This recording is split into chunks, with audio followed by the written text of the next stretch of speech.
fellow commissioners and our guests, and to our television audience. Just like to read our usual statement here as we open the meeting. The Historic Preservation Commission is a 9-member board appointed by the City Council and serves on a voluntary basis without compensation. The purposes of the commission are to promote the educational, cultural, economic, and general welfare of the city through the preservation and protection of buildings, sites, structures, areas and districts of historic significance and interest through the preservation and enhancement of local historic, architectural, archaeological, and aesthetic heritage found in the city, through the maintenance of the distinctive character of the city's historic districts, and through the promotion and enhancement of the city's historic and aesthetic attraction to tourists and visitors. At this point, I'd just like to ask our other commissioners to introduce themselves, and tonight I'll start from my left and the audience right. Kamala Broadnax. James Long. Robert Hesse. Dallas Hanbury. Carole King. Good evening, Melissa Bailey. Thank you very much.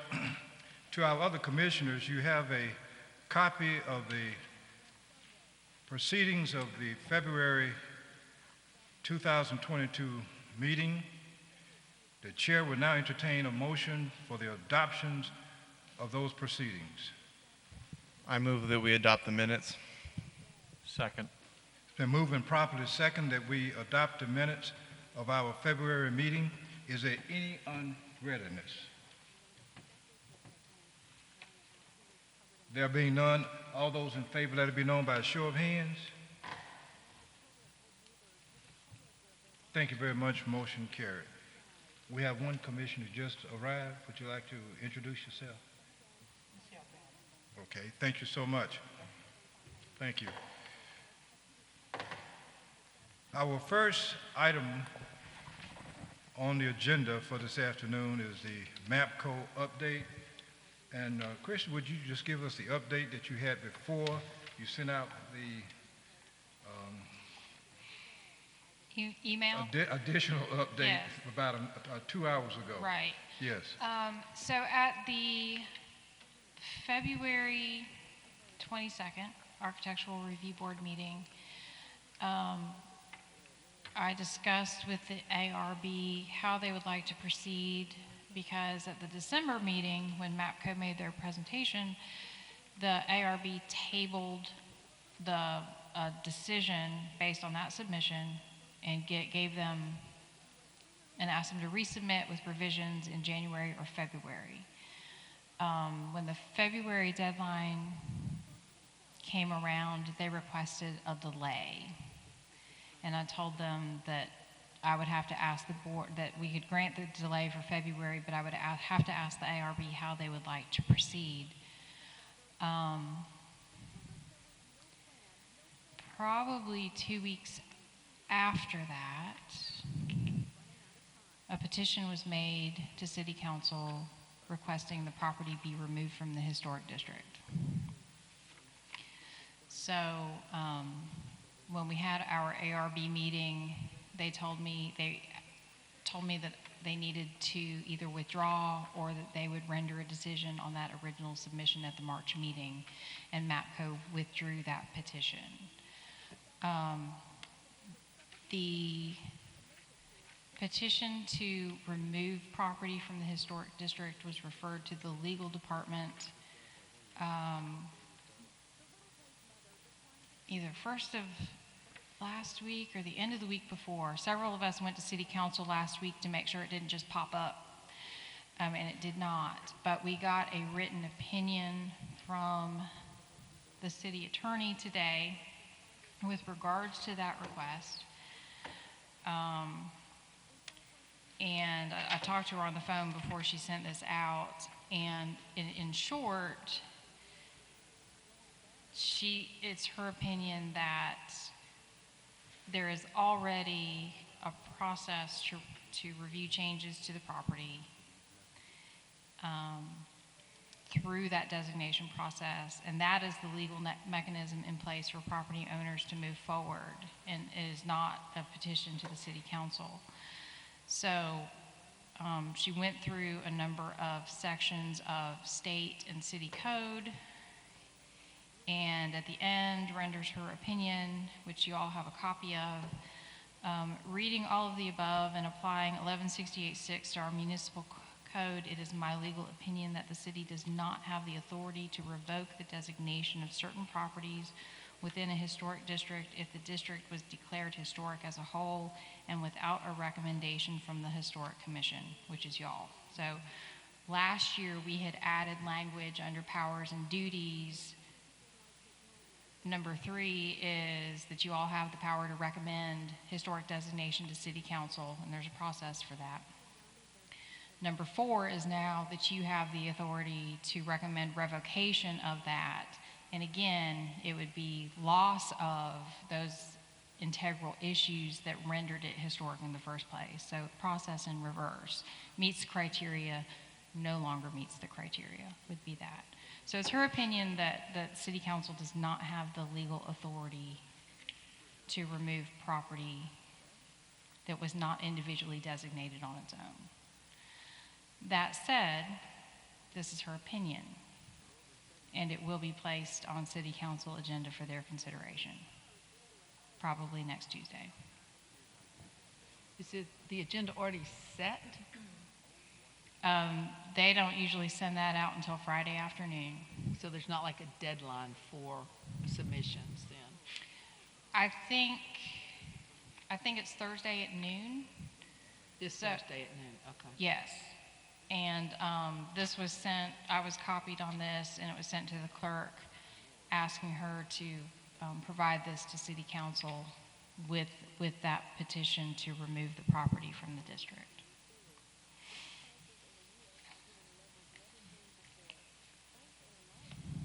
Comment? Any comments? Questions? Well, at no point is there, from her opinion and from whatever the ordinance itself, cutting it out is not an issue. It's taking the whole Cottage Hill off of, undoing that whole designation, right? That's what would legally have to happen. To In the very undesignate- end, yeah. To undesignate the whole thing Would and have to be, not, the whole thing would have to be undesignated. and not carve it up like a turkey. Right, Yes. right. So there's no such thing as taking Mapco, taking that piece of property out. It would have to say that the entire neighborhood of Cottage Hill no longer met the historic The criteria. designation criteria. Right. So Now, go her ahead. legal opinion is that carving out that corner lot that they want by the city council would be illegal? Yes. Okay. That they do not have the legal authority to take that action. City council does not. Correct. Only we have the authority to revoke the To designation recommend revocation. of the whole thing. Cutting up's just not an option. Right, there is no opt-out, because to opt out, I mean, the point of designation is long-term protection, so that regardless of ownership, it carries with it that protection. So if you get a new neighbor, they can't just decide that they want to opt out and pave over their front yard in blacktop and pop in vinyl windows that are a third the size of the original windows. You know, it's there to protect residents' investments in areas that were marginal for a long time, you know, and it helps stabilize those neighborhoods. And I told... As a group, too, because it's district designation, so it's the importance as the group, not as a single property. Right. You know, it's how the neighborhoods hold together collectively. And we did not impose historic designation on any of these districts. It was requested. You know, there was a process for designation that until recently required owner consent. And all of our districts were designated under a 75% owner consent provision because they expect us to protect them from certain things.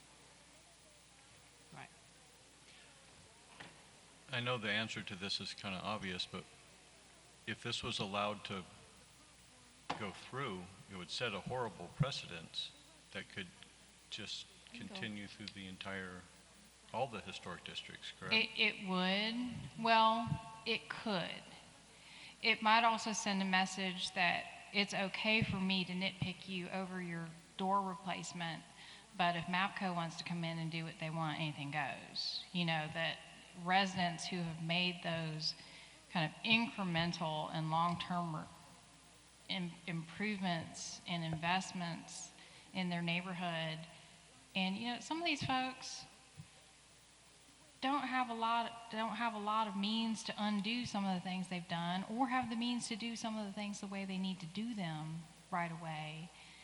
And we're talking about an entity that has the capacity. They've got architects on staff. They have the capacity to come up with a building program that could fit, because they've never been told you can't build here. Right. They have been told, if you want to build here, there's a better way to do it. Right. And that's where our disconnect seems to be. Thank you. Anyone else? So where do we go from here, Christy? Well, I hope that a whole bunch of people will show up at City Council next week, so when the council president says this is a public hearing, if there's anyone here who would like to speak against this, that the whole room stands up. Not that I expect the whole room to speak, but just a show of support for Cottage Hill, because Rob's right. You know, we've got an issue in Capitol Heights right now where if this goes, I've got a problem child over there who's going to make a lot of noise to opt out. We've got a corner in the Garden District that for years we have told you're not going to cross Court Street to develop the corner at Fairview because it's residential, and anything could go there. You know, we talked before about how important our edges are, you know, preventing that erosion at the edges of our districts. And frankly, you know, Montgomery deserves better. We seem to be so good at just rolling over and taking what someone's willing to give us, and a gateway to downtown deserves to be better than a standard gas station plan. And I think Mapco could come up with a plan that would work. Sure. Well, you've presented them with those options. Yes. And I don't think I hear fall back on the existing building. You know, the Stern Brothers that, I mean, like, oh, well, that's not historic. I mean, it's kind of like, it's not about saving that building. It's about not putting a Mapco on that piece of property. I mean, not putting that design of a Mapco on that piece of property, you know. Right. Non-compatible, you know, because a lot of people are like, well, you know, it's just a 1940s building. It's not about saving that brick building per se. It's about saving that corner. Right, and having a better presentation toward the residential portion of the neighborhood. Because when you go north to Clay Street, you've got new construction and you've got a lot of offices. It's not, most of it is not residential, which is why we suggested they turn their site plan 90 degrees, give us a storefront on Heron Street, put the pumps, the noise, and the light pollution away from the residents on Heron and Martha. And because we don't have any information on lighting, we don't have any information on signage. You know, it's going to be open 24/7. Traffic flow is terrible there anyway. There's no traffic plan. So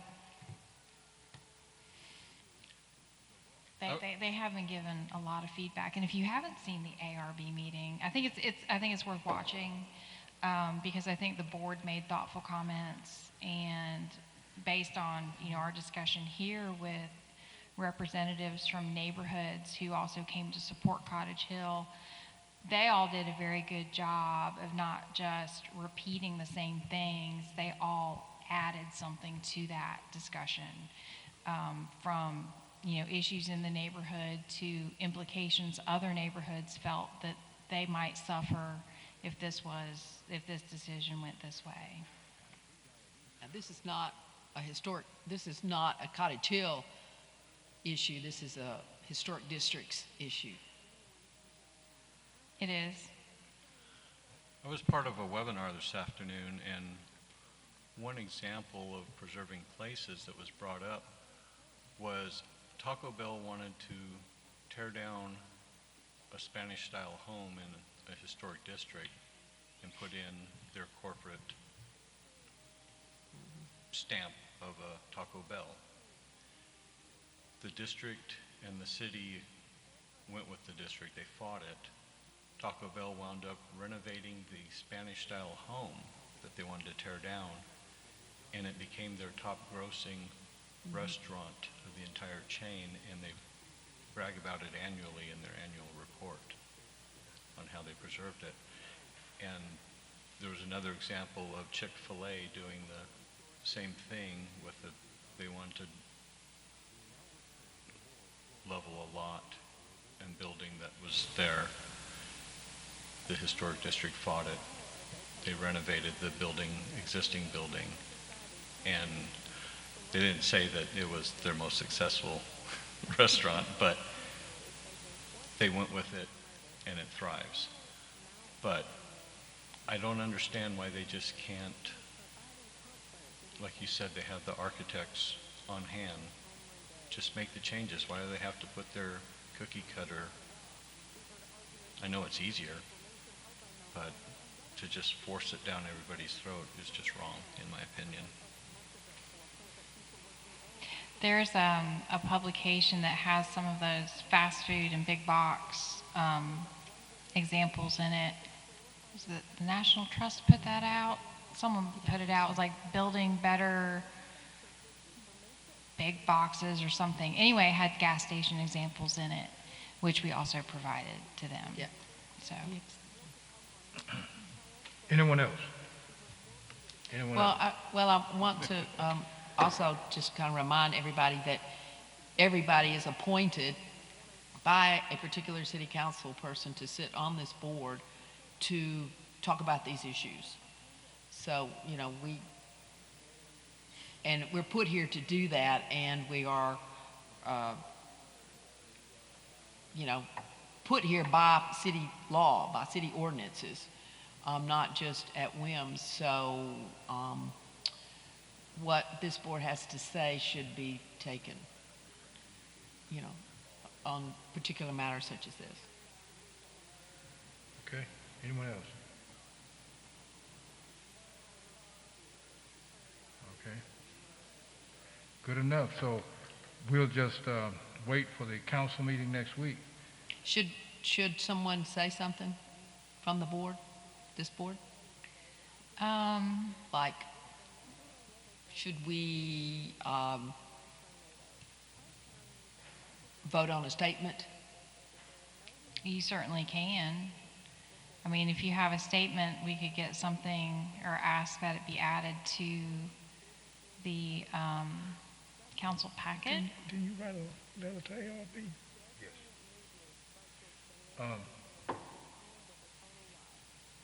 Does this board want to be represented at the council next week?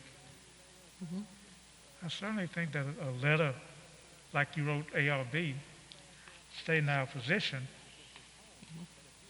is an appropriate way of responding.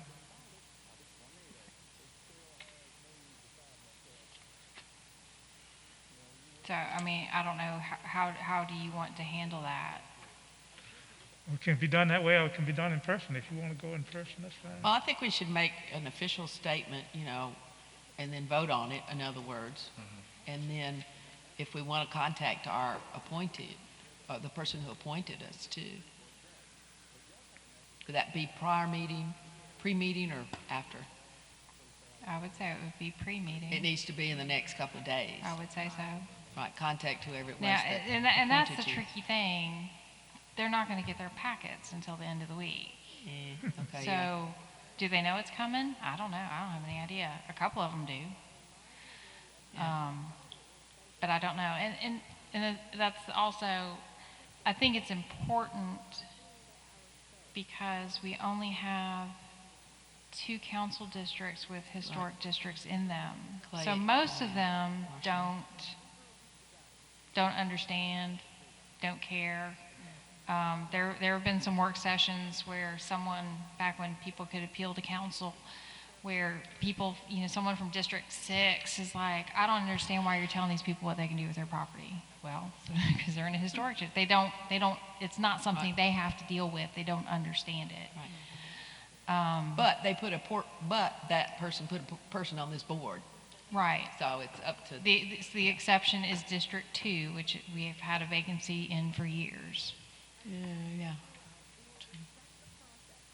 Well, I think we should all reach out to the council person that appointed us, at least, if not more, and let the board's position be known. And also, whatever we do, as far as a written statement,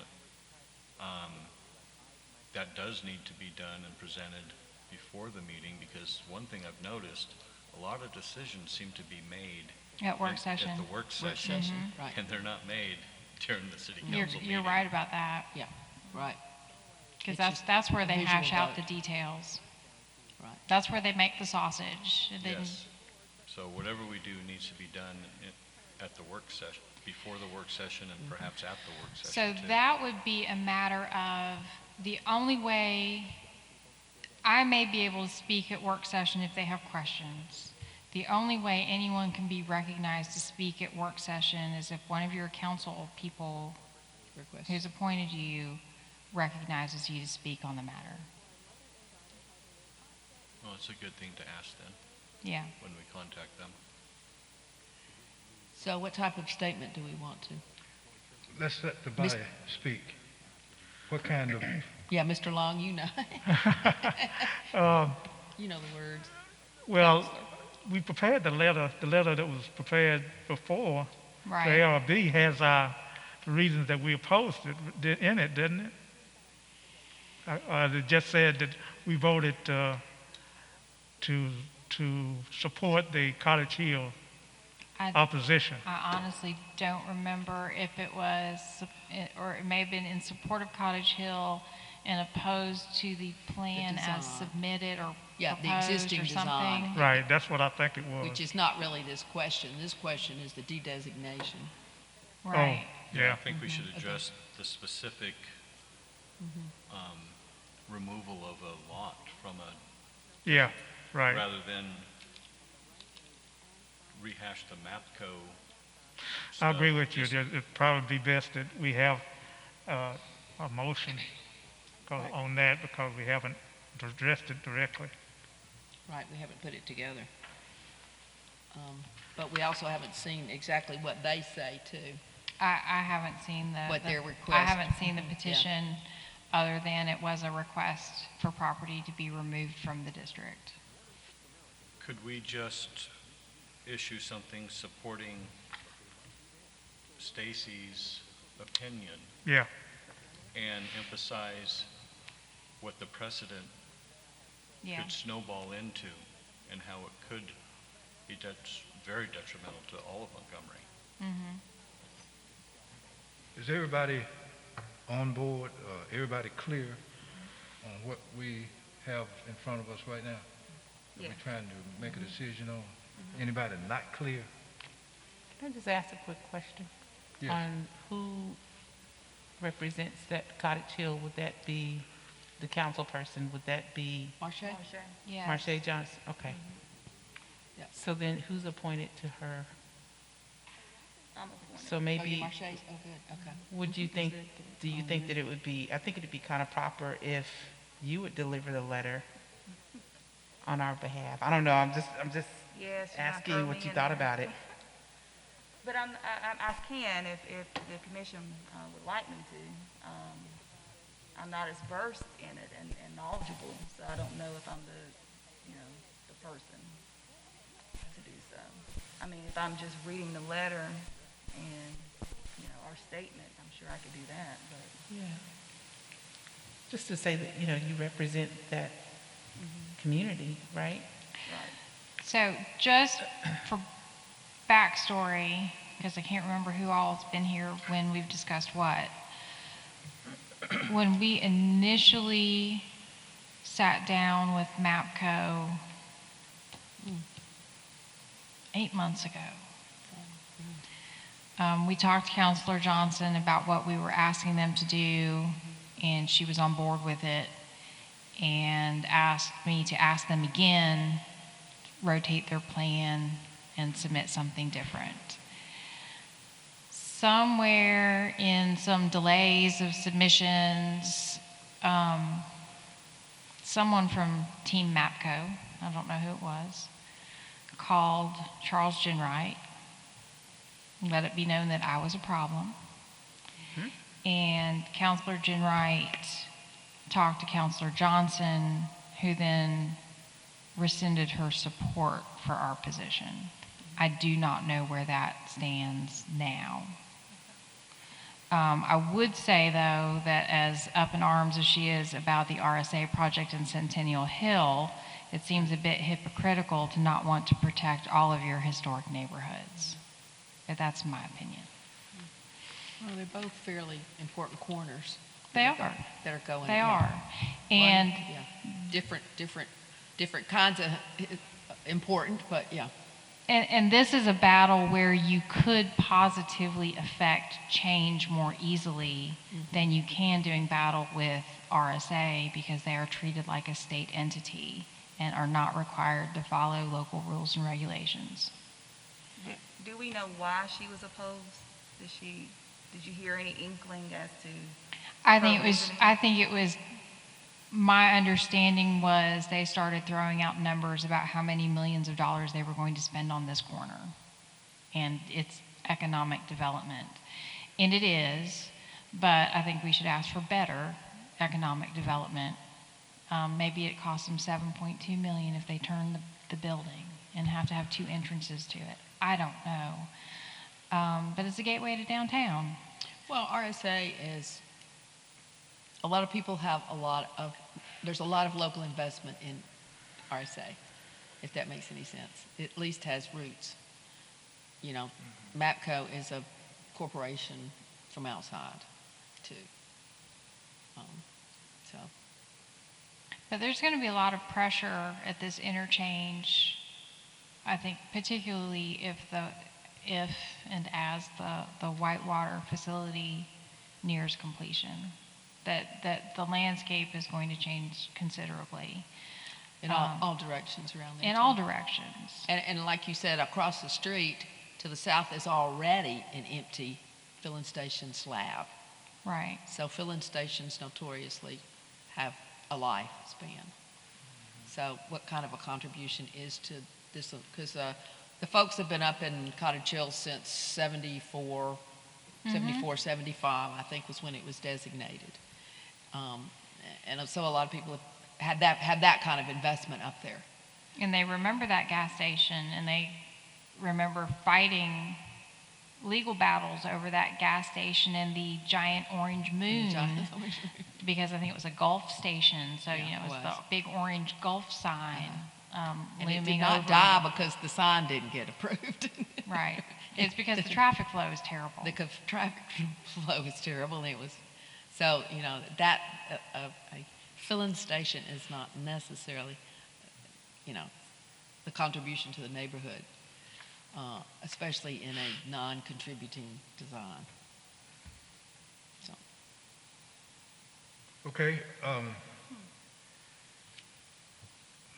the chair will now,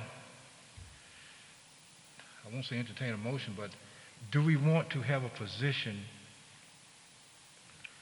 represented at the council meeting next week? right. Rob said it best, in terms of... Yeah, I don't know how to put it in a motion exactly. Give me a second.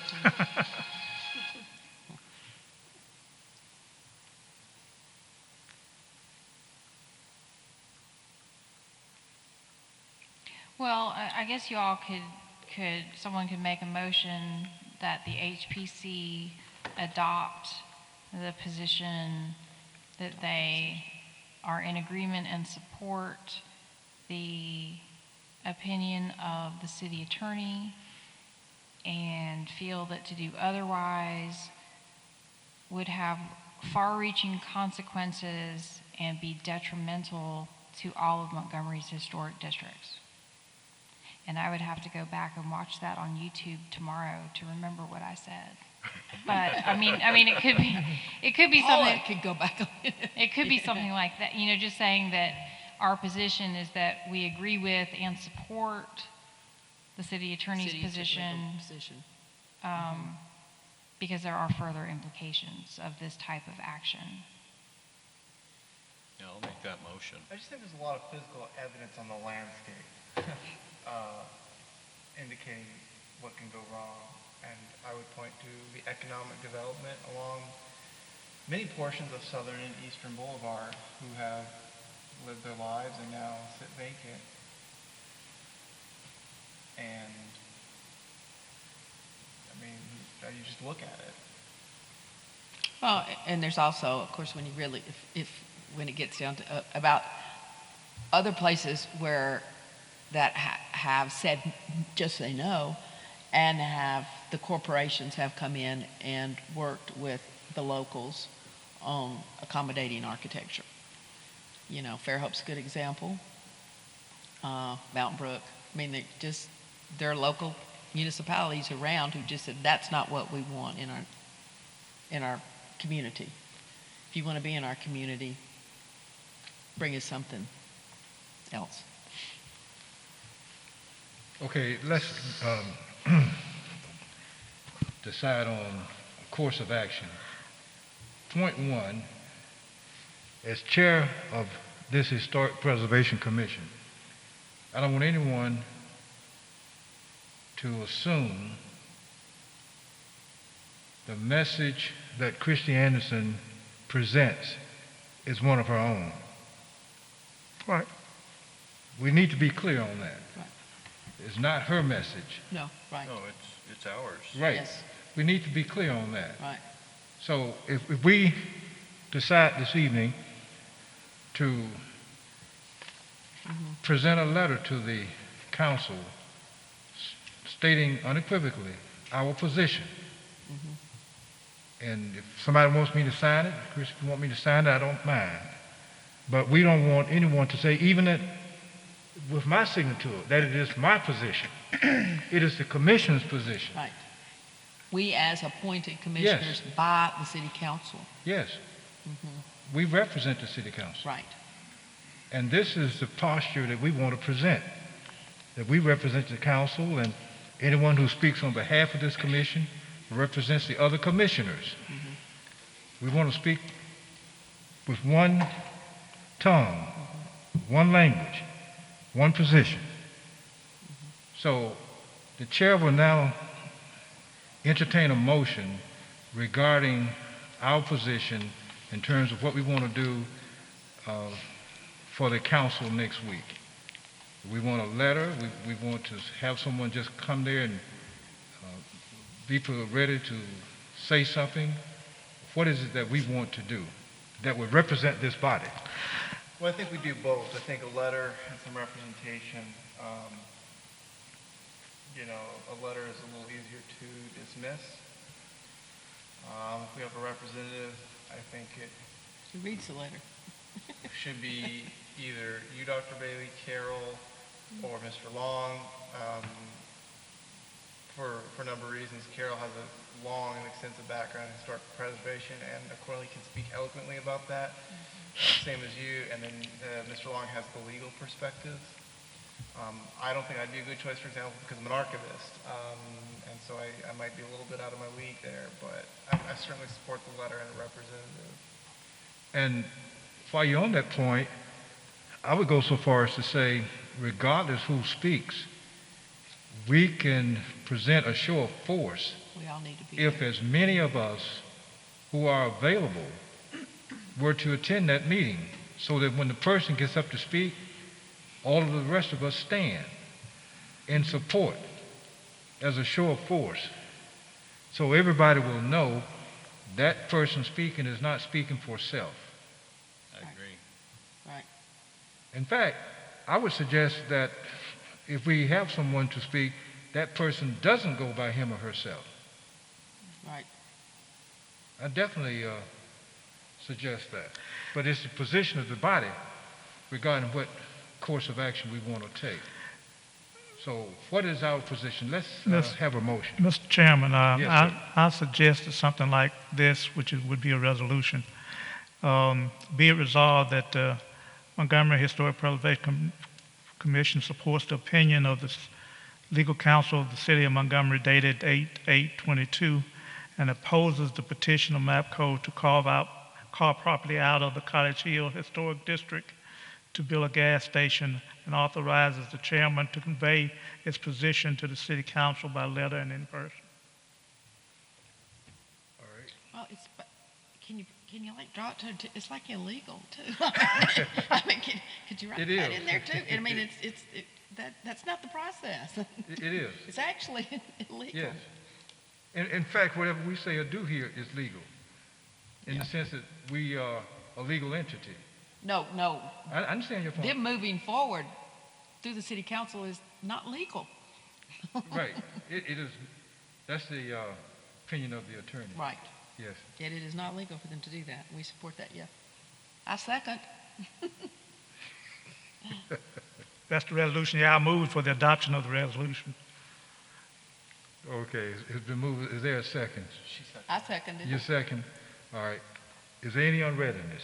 Is there anyone who's not clear? Anyone? Okay. All those in favor, let it be known by a show of hands.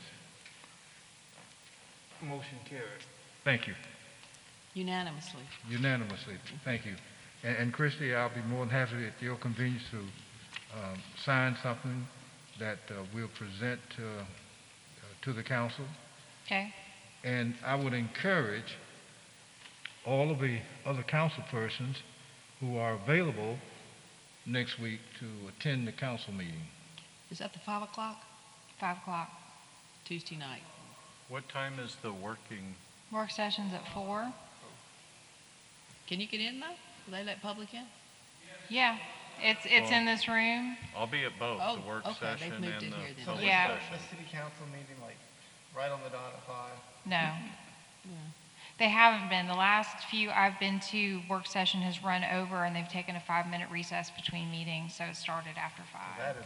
That is tough to get from the job to the, I mean, I'll probably be like 5. And the mayor minutes or something, usually, Oh, I see what there's you're saying. usually the mayor's report, and he talks for a little bit before they get into the agenda. Or something. Mike, if it's an agenda item, do they have to sign up before 5 o'clock? Is that what the deal is at the front counter? By Friday? But we don't know what the agenda is.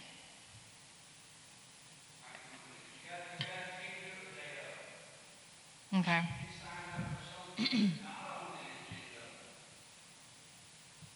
I thought you had to sign up. They've got a sign-up sheet out front. Dennis. What?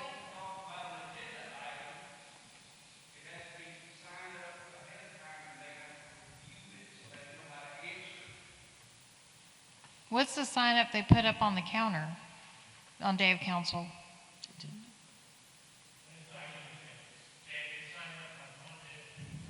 Monday at noon for an agenda item? Okay. And that's through the city clerk's office. So you all would need to decide who needs to sign up, because I don't think I can do it for you. Is that in person or online? Phone call? Yeah. Phone call? Okay. Thank you. Okay.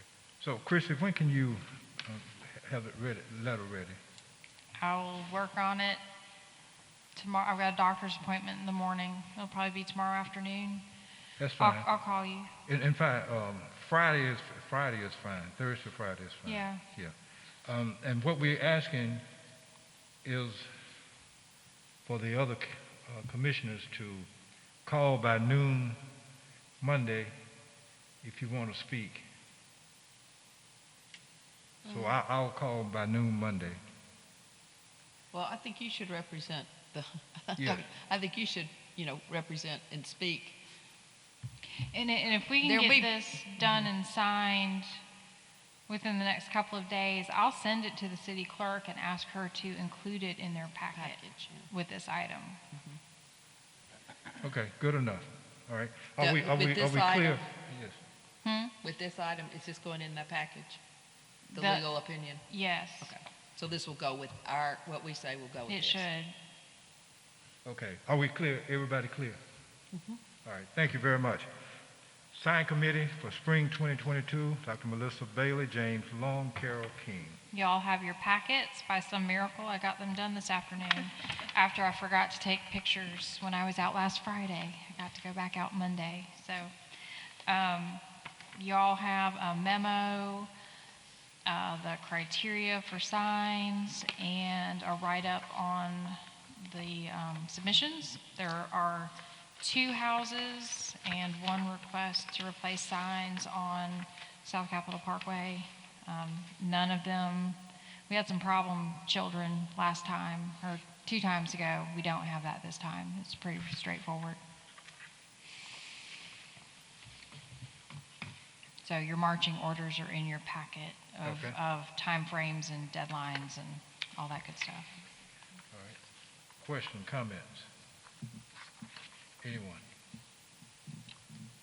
So that you would like us to meet before the April 12th meeting of the, or the May? Which Or one the you May looking for? one of the 2. That's just to let you know what the dates are for the next meeting. My only request with the May 12th meeting is selfish, is that I'm leaving, knock on wood, for England the next week. And I hope I have time to order the signs before I leave, because it takes a couple weeks to get them. So. That's fine. You can meet at my offices again if you want to. That's Yeah, fine. that's a good thing. Okay. Any other comment? Any question? Period. Awards update? Deadline is Friday. We have no submissions. Oh, it is this Friday, isn't it? It is this Friday. Right. Well, we didn't solicit because there weren't any strong. Right. There's not a lot of strong out there right now. And there was a discussion on the NAPC listserv that y'all, I sent you the webinar stuff from, that this has been kind of an ongoing issue with a lot of municipalities who have had awards programs where they've had to directly solicit. Stuff doesn't just come in. Some of them have gone to one award, like a plaque in City Hall, and they add a name to it every year. And then someone said, well, that can be problematic because if something goes wrong with it later, then it's up there forever. And I don't know. I wouldn't say that awards programs are going the way of the dodo, but they certainly, there seems to be waves of activity. And we don't have, I guess with the pandemic, I don't know of anything that completed last year. There are a lot of things in progress, but they're not finished. So, That's a problem. but the plaster work for the old City Federal building, Ravello. I mean, that would be a good candidate. It's going to be a great one. ANOC ones will probably be finished by then. Yeah, Yeah. they've done, well, I'm not going to comment on that one. St. Huh? John's windows. What? St. John's windows. Yes. Yeah, a those big- should all be in Big by project. October. St. John's Episcopal Church is doing a $1.6 million stained glass restoration project right now. And all of the windows are out, and it looks like an abandoned church. It's all boarded up, but those should be in this fall. So you're right, that would be a good one to do.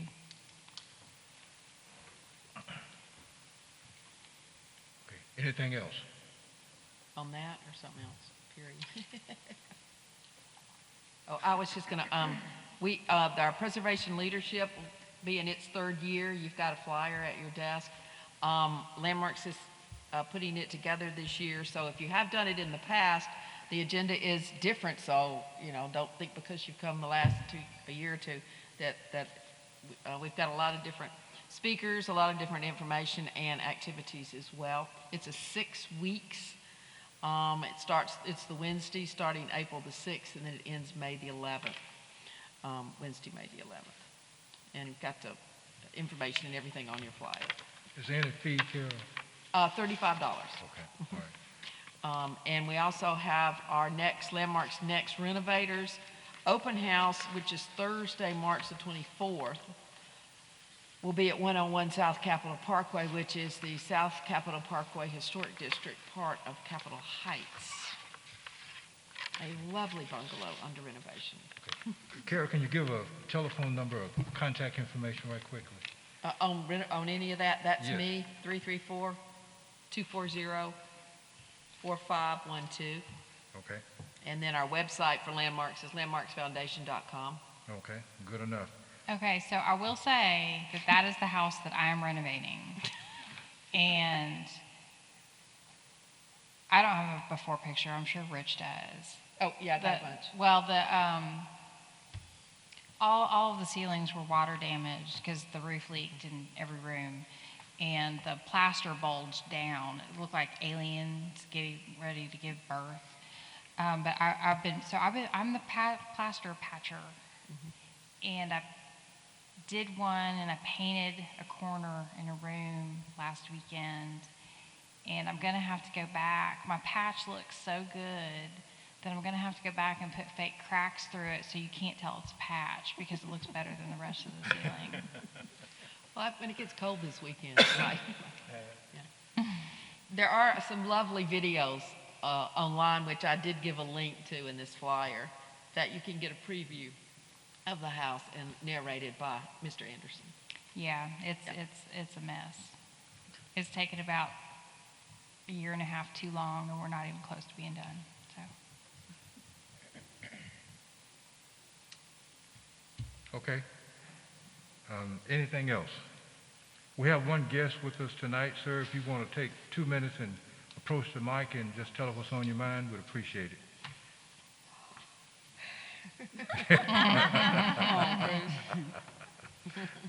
Well, we like to think we've covered the bases for you. Okay, all right. Welcome. You're always welcome to come out and enjoy the proceedings from your chair. Well, Cruz, you've got a force for for Tuesday night, too. You can pass around. We'll get you some information for the meeting on Tuesday night, too. Tuesday night, your neighborhood folks, too.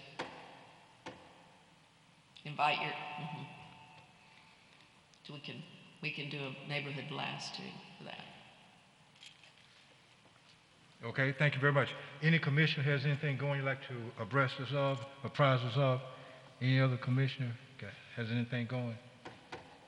All right. Just like to say thank you to our other commissioners for coming out. Mr. Mann behind the controls, Ms. Javan Hines and Ms. Christy Anderson, the City of Montgomery, and to our listeners, there be no further business. This meeting is hereby adjourned.